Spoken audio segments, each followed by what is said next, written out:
Hello बच्चों, कैसे आप लोग आपके समझ में होंगे। आज मैं लेके आया हूँ जेसीईआरटी क्लास 6 का ज्योग्राफी का चैप्टर 3 जिसका नाम है पृथ्वी की गतियाँ का सभी प्रश्न उत्तर। इससे पहले मैंने चैप्टर 1 और 2 ऑलरेडी डाल रखा है, साथ में अदर सब्जेक्ट का भी ऑलरेडी डाल रखा है। अगर आपने अभी तक नहीं देखा है तो एक बार जाकर उसे जरूर चेकआउट करें। मैं लिंक आई बटन और डिस्क्रिप्शन दोनों में दे दूँगा। और अगर चैनल पर पहली बार आए हैं तो लाइक से सब्सक्राइब करके बेल आइकन को जरूर प्रेस कर दें ताकि आने वाले हर नए वीडियो को नोटिफिकेशन आपको टाइम टू टाइम मिलता रहे। तो चलिए शुरू करते हैं। सबसे पहले यहाँ पर में आप देखेंगे तो हमारे पास दिया गया है fill in the blanks. Fill in the blanks में पूछा गया है एक का है पृथ्वी की घूर्णन गति लगभग 10 किलोमीटर प्रति घंटा है, तो ये ज़्यादा नहीं 1600 किलोमीटर प्रति घंटा है। दूसरा पूछा गया पृथ्वी का अक्ष अपने समतल से डैश कोण पे झुका है, तो ज़्यादा नहीं 23.5 डिग्री के कोण पे झुका हुआ है। ग नंबर है 21 जून को डैश सूर्य की किरणें पर लंबवत पड़ती है, तो कौन सी रेखा, तो कर्क रेखा पड़ती है। घ नंबर है लीप वर्ष में डैश दिन होते हैं, तो 366 होते हैं। और अंग नंबर पृथ्वी की डैश गति के कारण दिन रात होते हैं, तो ये घूर्णन गति के कारण दिन और रात का जो प्रोग्राम है वो संपन्न होता है। इसके बाद आते हैं हम लोग सही कथन पर सही और गलत पर गलत का चिन्ह लगाना है।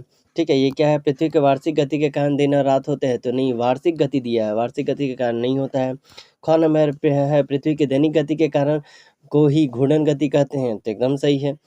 ग नंबर है वर्ष 2014 एक लीप वर्ष था, नहीं, क्योंकि आप इसको डिवाइड करके 4 से देखिए, डिविजन नहीं हो रहा है। पाँचवा नंबर घ नंबर है 21 मार्च को पूरी पृथ्वी दिन और रात बराबर होता है, एकदम सही है।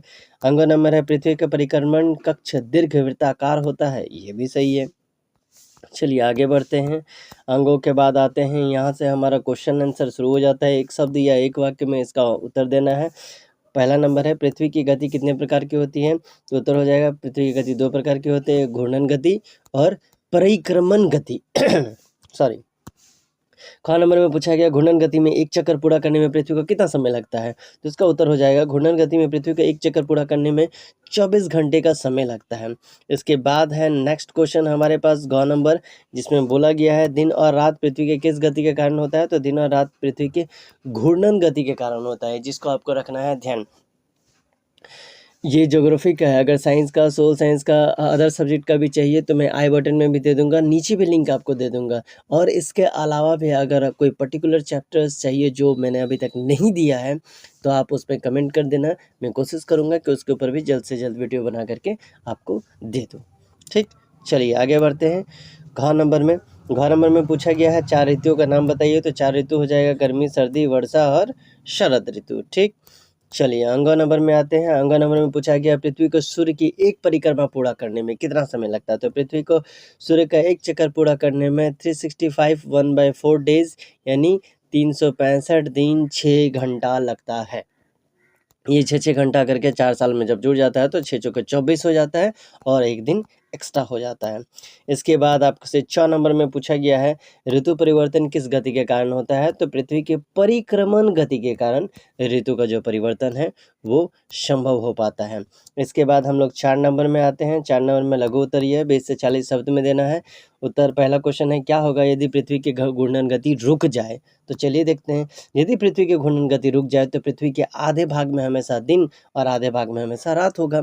इसी से दिन रात का चक्र जो है पूरी तरह से बाधित हो जाएगा। इस स्थिति में पृथ्वी पर जीवन जो है वो संभव नहीं हो पाएगा। ख नंबर में बोला गया है सूर्य पूर्व में उगता है और पश्चिम में डूबता है, क्यों, सूरज पूर्व में ही क्यों। चलिए देखते हैं। पृथ्वी पश्चिम से पूर्व की ओर घूमती है, क्या होता है, पश्चिम से पूर्व की ओर घूरता है। यही वजह है कि ऐसा लगता है कि सूरज पूर्व की ओर से और पश्चिम की ओर बढ़ रहा है। इसलिए जब पृथ्वी से देखा जाता है तो सूर्य हमेशा पूर्वी क्षितिज पर उगता हुआ और पश्चिमी क्षितिज पे हम लोग को डूबता हुआ दिखाई पड़ता है, जबकि एग्जैक्ट में ऐसा कुछ है ही नहीं। ठीक, ग नंबर क्वेश्चन है एक वर्ष में 365 दिन होते हैं, क्यों, तो चलिए देखते हैं। पृथ्वी सूर्य के चारों ओर चक्कर पूरा करने में 365 दिन, उसके बाद देखिए 0.2421 डेज लगाता है, जिसमें 365 दिन 5 घंटा 48 मिनट 56 सेकंड बनता है। जबकि इस 365 दिन के बराबर कर दिया जाता है, जिसे एक सामान्य वर्ष के रूप में हम लोग पहचानते हैं। हालांकि इनके अतिरिक्त घंटों को हर कुछ वर्षों में जोड़कर चौथे साल में 1 घंटा एक्स्ट्रा हो जाता है। देखिए 5 घंटा 48 मिनट 56 सेकंड, इसको 6 घंटा का हिसाब कर दिया जाता है और 4 बार में करेंगे तो 24, तो हर ये के बाद 4 साल के बाद क्या होता है, 365 दिन के बाद 366 दिन हो जाता है। इसके बाद आपसे पूछा गया है विषुव क्या है, तो उत्तर हो जाएगा विषुव पृथ्वी की वो स्थिति है जब सूर्य की किरणें भूमध्य रेखा पर सीधा पड़ता है। इस स्थिति में क्या होता है, कोई भी ध्रुव सूर्य की ओर झुका हुआ नहीं होता है। परिणाम स्वरूप क्या होता है, संपूर्ण पृथ्वी का पर समान दिन और समान रातें होती है। चलिए इसके बाद आते हैं अंगवा नंबर में। अंगवा नंबर में बोला गया ध्रुव पर 6 महीना का दिन और 6 महीना का रात क्यों होता है, तो उत्तर हो जाएगा पृथ्वी अपनी धुरी पर 23.5 डिग्री के कोण पर झुकी हुई है। इस झुकाव के कारण क्या होता है, सूर्य की किरणें ध्रुवों पर साल भर में एक समान कोण नहीं बन पाता है। वर्ष के 6 महीने जब ध्रुव सूर्य की ओर झुका होता है तो सूर्य की किरणें उस पर लगातार चमकती रहती है, जिस कारण 6 महीने का दिन होता है।